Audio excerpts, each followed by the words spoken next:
नमस्कार दोस्तों, मैं Rajesh Saini youth career academy के ऑनलाइन प्लेटफॉर्म पर एक बार फिर आपका स्वागत करता हूं। तो हम देख रहे हैं एमपीपीएससी प्रारंभिक परीक्षा के लिए महत्वपूर्ण तथ्य।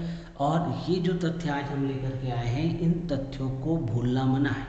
ऐसा इसलिए कि अगर यहाँ से प्रश्न आता और आप गलत कर देते तो आप रेस से बाहर हो सकते हैं।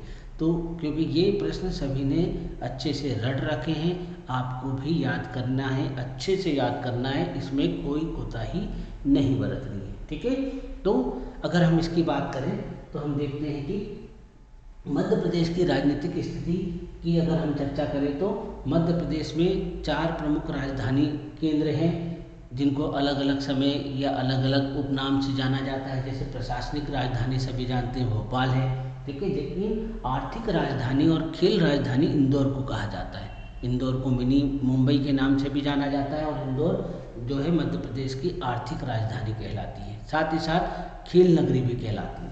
इतना ही नहीं, मध्य प्रदेश की सांस्कृतिक राजधानी जबलपुर है। याद रखिए, मध्य प्रदेश की सांस्कृतिक राजधानी जबलपुर है, खजुराहो नहीं लगाना है। सांस्कृतिक राजधानी क्या है? जबलपुर है। इसी प्रकार मध्य प्रदेश की ऊर्जा राजधानी के रूप में सिंगरौली प्रसिद्ध है, क्योंकि यहाँ ऊर्जा का बड़ी मात्रा में उत्पादन होता है, इसलिए इसको मध्य प्रदेश की ऊर्जा राजधानी कहते हैं, ऊर्जा का केंद्र कहते हैं। इसके अलावा अगर राजनीतिक परिदृश्य देखें तो अभी आपने देखा कि मध्य प्रदेश में चुनाव हुआ, 230 सीटों के लिए चुनाव हुआ, लेकिन इससे आगे बढ़ करके हम देखते हैं कि मध्य प्रदेश में आरक्षित सीटों की संख्या कितनी है। ये आरक्षित सीटें अनुसूचित जाति और अनुसूचित जनजाति के लिए हैं। अगर अनुसूचित जाति की बात करें तो मध्य प्रदेश में 35 सीटें अनुसूचित जाति के लिए रिजर्व है। इसी प्रकार अगर हम बात करें अनुसूचित जनजाति, क्योंकि ट्राइब एरिया है मध्य प्रदेश, इसीलिए यहाँ पर लगभग 47 सीट्स रिजर्व है अनुसूचित जनजाति या एसटी के लिए। तो एससी के लिए 35 और एसटी के लिए जो है 47 सीट आरक्षित है। आपको ये फार्मूला याद रखना है।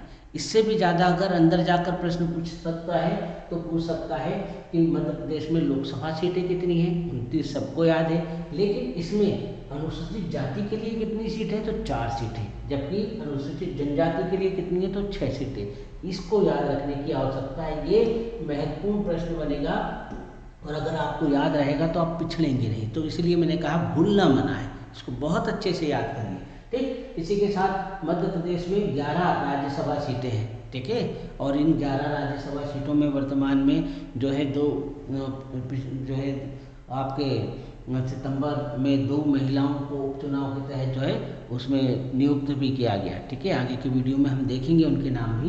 तो आपको जो है ये याद रखना है कि राज्यसभा सीटें कितनी है, 11 है।